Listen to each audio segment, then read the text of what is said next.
Orang yang kecerdasan emosinya rendah, antara lain, ini saya tidak bilang semua, cirinya adalah yang pertama, cenderung mencari kesalahan pada orang lain. Kalau dia merasa tidak nyaman secara emosi, selalu mencari kambing hitam. Siapa ya yang membuat aku gelisah? Siapa yang membuat aku ruwet kayak gini? Selalu mencari keluar. Nah, ini ciri-ciri emosinya rendah. Paling tidak dia membiarkan dirinya disulitkan, direpotkan, digelisahkan oleh orang lain. Berarti dia tidak mampu mengontrol dirinya. Seperti kemarin-kemarin kan sering kita bilang bahwa kamu itu sakit hati atau tidak tergantung dirimu, tidak tergantung orang lain. Kalau ada orang lain kok bisa membuatmu segelisah itu, ya salahmu sendiri, kamu mau digelisahkan oleh dia. Nah, jadi cenderung menyalahkan orang lain. Yang kedua, tidak mampu mengungkapkan perasaan. Seneng tapi tidak berani mengungkapkan bahwa aku suka. Benci tapi takut mau bilang aku tidak suka. Ah, ini daya kontrol emosi kita tidak bagus. Tidak cerdas mengungkapkan apa yang kita rasakan. Pak, saya tidak nyaman loh Pak ngaji kayak gini nih, tapi saya tidak berani ngomong lah. Nanti kalau saya ngomong diketawain orang semasjid ini misalnya. Itu ada sering kita itu dilanda kendala untuk mengungkapkan apa yang kita rasakan. Ya kita sulit milih ekspresi yang pas, diksi yang sesuai, yang tidak menyakiti orang seperti apa. Itu kita sulit milih. Ini berarti kemungkinan memang daya kecerdasan emosi kita perlu ditingkatkan lagi. Yang ketiga, suka menyerang, menginterupsi, mengkritik, memberi cap orang lain. Nah, agresif ke orang lain. Nah, ini ciri-ciri kecerdasan emosinya kurang tinggi. Saya mau bilang rendah kok sungkan. Jadi ya, jangan suka nyerang orang lain. Ini alamat apa? Dia kesulitan untuk berempati atau memahami atau mengerti perspektif yang diambil orang lain. Jadi dia hanya merasa satu-satunya yang benar ya versiku. Akhirnya yang lain dianggap salah semua, dikritiki, diserang terus yang lain. Nah, ini kemampuan kelola emosinya rendah. Yang keempat, suka memberi analisis rasional berlebihan menanggapi ungkapan perasaan orang lain. Nah, ada enggak teman-teman yang punya teman ketika kita sedikit curhat padanya, kita curhat 3 detik, dia nasihatnya setengah jam. Ya.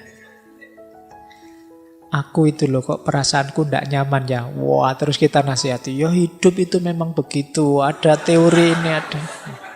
Iya. Jadi itu sebenarnya ya termasuk ciri-ciri belum matang emosinya. Masih ingin mendominasi, masih ingin menguasai, masih ingin orang lain harus ikut dia. Nah, terlalu banyak ingin ngontrol. Berarti dia ingin memposisikan diri lebih tinggi dari temannya, dari sahabatnya. Nah, termasuk ciri emosi yang rendah adalah sering bohong tentang perasaannya atau emotional dishonesty. Ini sama seperti tadi. Kalau tadi tidak mampu mengungkapkan, kalau ini bohong. Mungkin demi citra, mungkin demi orang lain senang, mungkin demi macam-macam. Tapi intinya dia bohong. Padahal itu merugikan dirinya, bisa juga merugikan orang lain. Karena orang lain jadi sulit memposisikan diri di hadapan kita. Suka enggak kamu kalau saya gayanya begini? Sebenarnya enggak suka, tapi bilang, wah suka sekali saya Pak. Meskipun nanti kalau saya enggak ada, diam-diam, itu loh Pak Faiz ngomong apa sejak tadi misalnya. Nah, ini namanya emotional dishonesty. Jadi ketidakjujuran emosional. Ini kalau orang-orang dekat kita, kalau kita tahu mereka tidak jujur kan menyakitkan. Jadi tidak hanya merugikan diri sendiri, tapi merugikan orang lain juga. Karena kita jadi sulit memposisikan diri di hadapan dia, wong dia tidak jujur. Jadi seneng tapi bilangnya benci, benci tapi bilangnya seneng, itu kan merepotkan. Jadi ya mbok kalau seneng bilang saja seneng, meskipun saya seneng sih tapi ya kamu tidak usah terbebani lah, wong cuma saya saja kok, kan tidak masalah. Yang penting kamu jujur. Nah, biasanya juga orang yang emotional quotientnya rendah itu adalah pendengar yang jelek. Tidak betah dia mendengarkan, suka interupsi, suka debat. Tidak mampu menunggu orang sampai tuntas bicara. Di tengah jalan selalu menyela. Nah, ini kemampuan kontrol dirinya rendah. Mungkin kadang kalau debat itu kan sering saling nyamber itu. Mungkin dia khawatir kalau ini teman lawan bicaraku selesai ngomong, jangan-jangan sulit aku bantahnya. Akhirnya dicegati tengah jalan.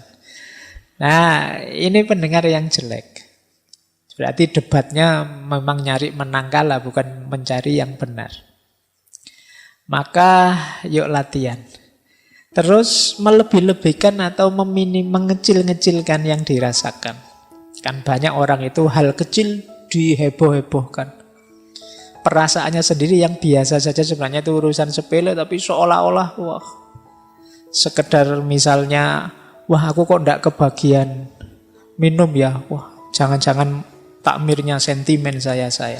Jangan-jangan dibesar-besarkan.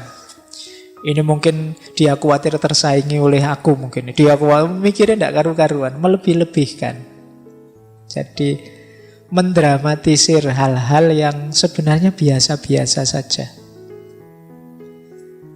Baik, terus tidak peka terhadap perasaannya orang lain. Jadi orang seperti apa dia tidak peka. Jadi ngertinya ya perasaanku saja. Dia marah-marah kalau orang tidak mengerti dirinya, tapi dia tidak mau mengerti orang lain. Kemudian sering merasa insecure, tidak aman, sukar menerima kesalahan diri sendiri dan berat kalau mau minta maaf. Jadi kalau ada teman-teman punya ciri begini, berarti ya harus belajar lagi emotional quotient, kecerdasan emosional. Kemudian pesimis, merasa dunia ini tidak adil. Wah, tidak adil dunia ini. Orang kaya kok tambah kaya, aku kok tambah miskin. Kan sering yang mengeluh begitu kan banyak. Tidak adil Allah ini. Kadang-kadang Allah juga dimarahi. Nah, ini hidup pesimis. Apa maunya Allah itu? Saya kemarin baca di mana itu. Apa yang dipikirkan Tuhan itu kan gitu. Kan banyak yang komplain dengan kalimat-kalimat begitu. Baik, jadi pesimis, sukanya mengeluh. Yang dilihat yang buruk-buruk, yang jelek-jelek saja. Ini ciri-ciri emosional kecerdasannya rendah. Kemudian kaku, tidak luwes.